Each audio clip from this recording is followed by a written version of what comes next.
Prelude. Welcome back. The story that follows is the second in the True Hawaii series, 10,000 Hours in Paradise. In this volume, my trust in life deepens, but I still had a lot of fear to address and plenty of healing to do. Thankfully, Hawaii is an island of healing, and I was guided to a 10-day silent meditation course that utterly changed my life. Even though everything in this book actually happened, my memory is not perfect, and some events may differ from others' recollections. In pursuit of accuracy, I have recalled everything to the best of my ability, cross-referencing from my journals, correspondence, and photos. Only the names have been changed.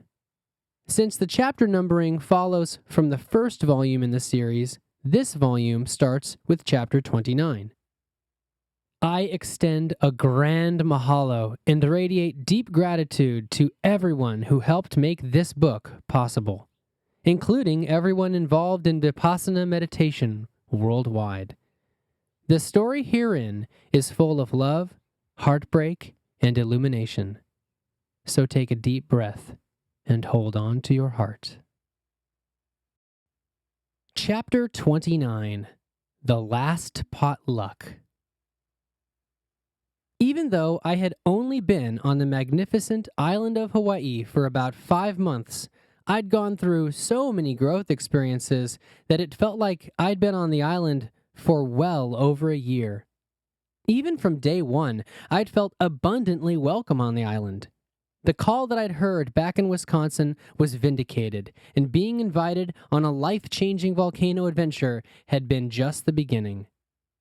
I'd also had the opportunity to visit an ancient Hawaiian temple at the place of refuge in Honaunau, bask in the beauty of a rare green sand beach at South Point, get scared half to death by a mysterious ring of lights hovering over a lava field in Kalapana, experience the magic of the Red Road, and manifest a blue feather out of nowhere that I'd been intending to find for 7 years. But it hadn't all been hibiscus blooms and mango sunsets. I'd been personally threatened with violence when Wayne's friends had visited the community, and the owner, Matangi, had turned out to have some anger issues, lashing out at me and the other volunteers more than once. And then I'd fallen for a stunning woman. We had a chemistry that was effortless and undeniable, but by September it was becoming clear to me that Selena might not be ready for a romantic relationship. Despite how much we enjoyed spending time together, I felt like our relationship was continually taking 1 step forward and 2 steps back. With all of these factors in mind, the prospect of living somewhere new, not to mention a community that valued peace and meditation, brightened my thoughts more and more. The idea cheered me up so much that I even felt that my communications with Matangi went smoother that month. After enduring weeks of scrutiny from her and seeing her treat other volunteers similarly, it was a relief to realize that soon I wouldn't have to communicate with her ever again. My spirits were high on Monday the 16th, the day that Tara would show me the meditation center property. And although I didn't know it at the time, Monday was my 150th day on the island. I hitchhiked out and met Tara in town before we zipped down to the meditation center property. It would be the first time I'd ever been to a center specifically dedicated to developing a meditation practice, and I wasn't sure what to expect. Whatever it was like, I suspected that the environment at the center would feel quite different from Matangi's community. The center would be my home for 11 days during the upcoming silent meditation course. And unlike most of the people who would attend, I was about to get a personal tour before the course had even started. The property wasn't what I had expected. Whether it was due to the speed with which Tara led me around, the unpredictable landscape, or a bit of both, my first tour of the property was rather disorienting. A thick patch of jungle gave way to a grassy area. Beyond, a central house was the main fixture of the property. Tara led me around a large shrub to where a slender man named Werther was digging in a garden. "Hello," he said, a friendly grin spreading across his face. "I'd shake your hand, but I'm covered in dirt. So you're going to help Tara with her book? That's terrific." I smiled back to him. "We're about to have a meeting about it, actually." Tara had a brief conversation with Werther on how the new gardens were coming along before leading me along the edge of the central field and down another path. We walked past a small structure and made a sharp left turn toward a patch of tall palm trees that hung over part of the building. The broad, green palms shaded a shower stall where a shorter man named Arvo crouched, apparently doing grout work. He had short hair and an air of quietude about him. I learned that he too was quite valuable to the center. In fact, Arvo, Werther, and Tara were the main volunteers. Tara had a shorter conversation with Arvo, and as they talked, I noticed that another shower stall was right behind this one. Tara explained that these shower stalls were for male meditators only. The female meditators had an area on the other side of the property. Tara thanked Arvo for the great work, and I got the feeling that the tour Tara was giving me served two purposes. On one hand, Tara was getting me excited about the property, but she was also checking up on their progress on the work of the day. Smart. We made another turn, finding ourselves behind the large central house, where part of the roof extended out to cover a dining area with several wooden tables and benches. Tara pointed to the only door in view. "And in there is the kitchen." She waved me ahead. "Come on, I'll show you the small house that we'll share." I followed her past a sizable garden and across another grassy area. Eventually, we reached a small house. Tara led me around some bushes to a pebbled patio and a wooden door which swung open easily, leading to a kitchen. It was small, but it had almost everything. A long countertop provided plenty of space around the large sink, and there was a stove across from me with 4 burners. But something was missing. What was it? "Cool kitchen." "Yeah," she said. "Unfortunately, it doesn't have a fridge, so you'll have to use the one over at the center. We can also bring over ice and keep some food in a cooler. Don't worry, we'll figure it out." I tensed at the thought. I'd never been without a nearby refrigerator before, and it dawned on me once again just how reliant I was on electricity, how spoiled I was compared to some parts of the world. Surely I could adapt to this minor challenge. To her credit, Tara was clear from the start that I would not be able to sleep in the house. If we made a work trade agreement, I would have to sleep in a tent because there simply wasn't any extra space in the house itself. Other than that, I would still be living in the house. I would share the workspace, restroom, and kitchen with her. Even better, she was the only one who lived in the house, so there was no one else to deal with. She waved me ahead into the restroom.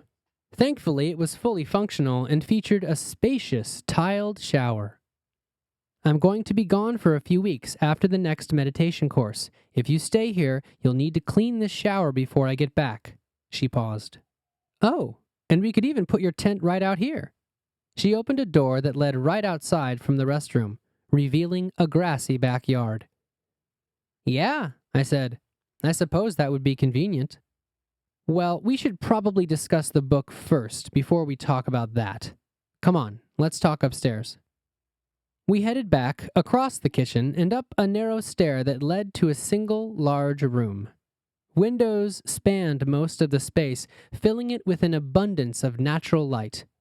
In one corner was a small desk, mostly bare except for a cup filled with pens.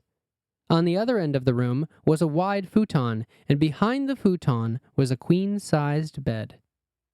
Tara gestured to the futon. "Please, have a seat." "Thanks." We talked for over an hour, and the conversation shifted naturally from the book's many concepts to her goals for it and what specific work schedule would be agreeable to both of us.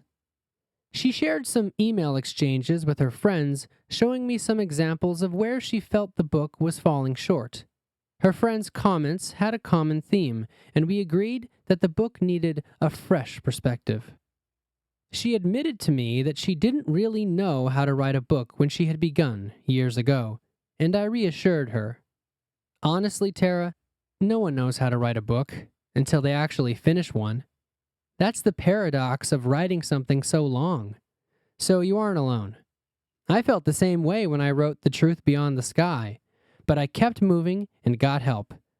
Honestly, the book would not have been successful if it wasn't for the people who helped me. She showed me the first chapter of her latest draft, and I read it silently for a few minutes.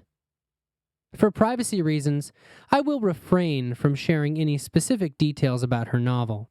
Suffice to say, the characterization was strong and unique, but the entire manuscript was written in the first-person perspective, which can be tricky to do well. The pacing was uneven, too. But the most challenging part was that the whole manuscript was written in present tense. Her style made me feel as if everything in the book was happening much more urgently, which can be a good thing, but in this case, I felt that it was exhausting to read after a while. The vast majority of novels are written in past tense for a reason.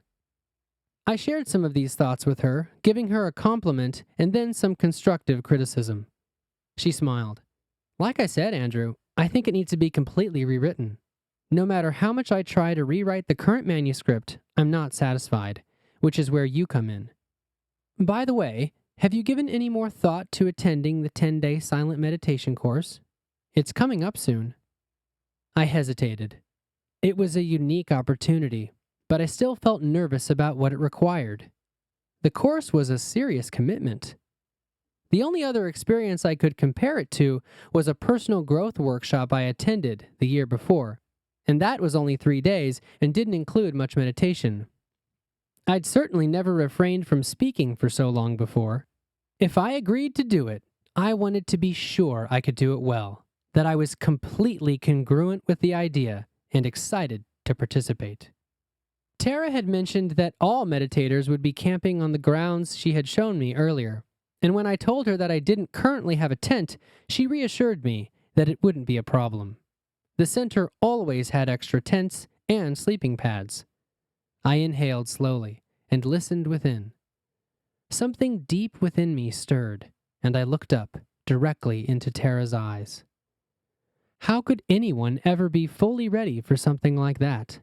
I had felt this pull enough times to know that the meditation course would be good for me, even if I had some lingering doubts.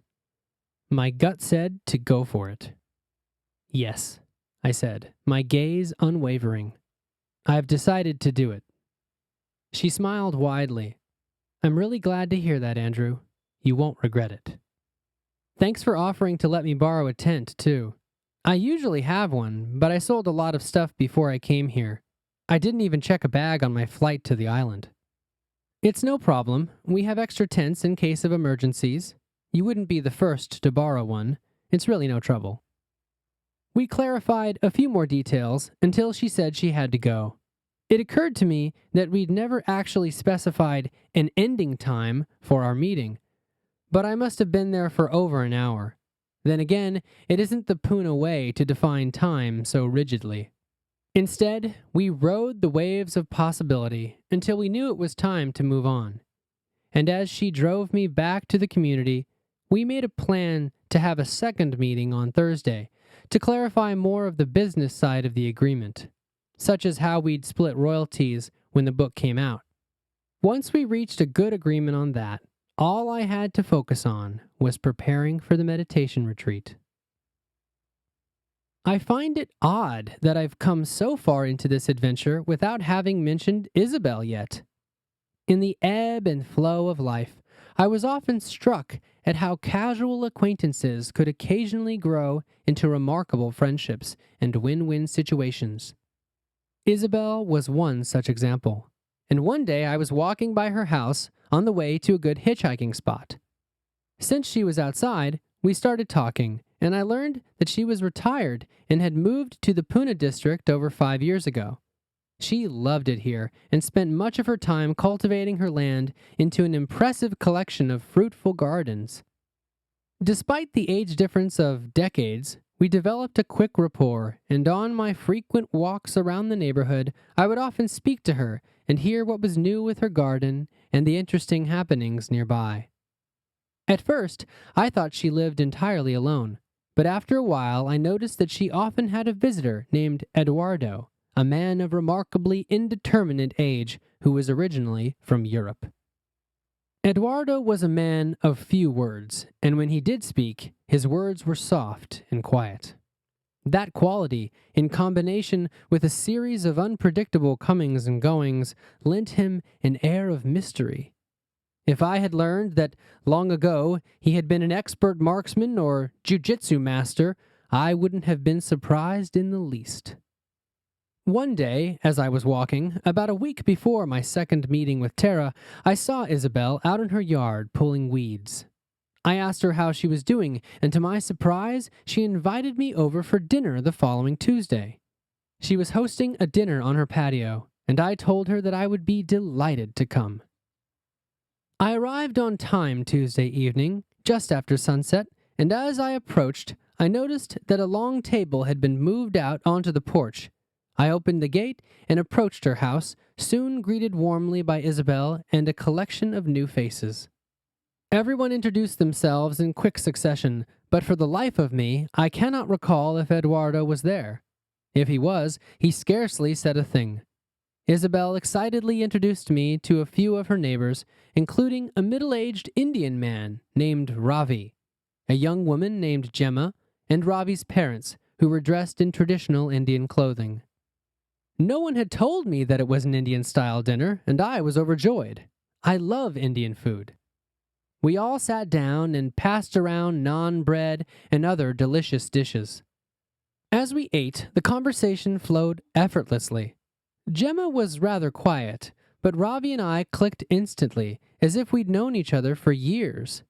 To start, I learned that he was passionate about technology, engineering, and physics. He'd grown up in India, but now owned a business in Pune. In the end, he invited me to a full moon party at his place that Thursday, and I gratefully accepted. He gave me his address, which wasn't far at all. There would be a disc jockey, dancing, good food, and most importantly, good people. The dinner passed by quickly. I thanked Isabel again for inviting me, finally accepting some leftovers that she urged me to take, and on the walk back to the community, I felt excitement welling up from deep within me. So much was changing. I felt a wave of gratitude toward Isabel and Ravi for their kindness and generosity. The mindset of abundance was all around me, and I felt it seeping into me as well. Tomorrow, I had my first consulting session with Rosella, and by next week, I wouldn't even be living at the community anymore. I hoped that Wayne and his girlfriend would understand. They'd miss me, but no one deserves to be verbally abused. I deserved better. I deserved to live in an environment of mutual respect. When I got back to the community, they were having a potluck party, and a beautiful spread of guacamole, chips, fruit, passion orange grapefruit juice, and rum was interspersed between mandala coloring books and little mugs that sat along the edge of the oval table. Across from me, Anne-Marie was dressed in tie-dye pajama pants and a pink tank top. Beside her was the new volunteer, Jane, who was having a blast strumming out some songs on her ukulele for everyone to hear. Across from them, 3 more volunteers smiled and laughed, and I realized that, despite the stress that was involved in managing this place, I would still miss parts of it. That evening was one of the most jubilant times I'd ever experienced in the common space, and I glanced over to Clarence, who was sitting on the floor since there were no more open seats around the table. His wife would arrive on the island soon, and I wondered if I'd get a chance to meet his family that he'd spoken of with such love and longing. It was such a happy night that I even took a few pictures. Those were the last photos I took of the community.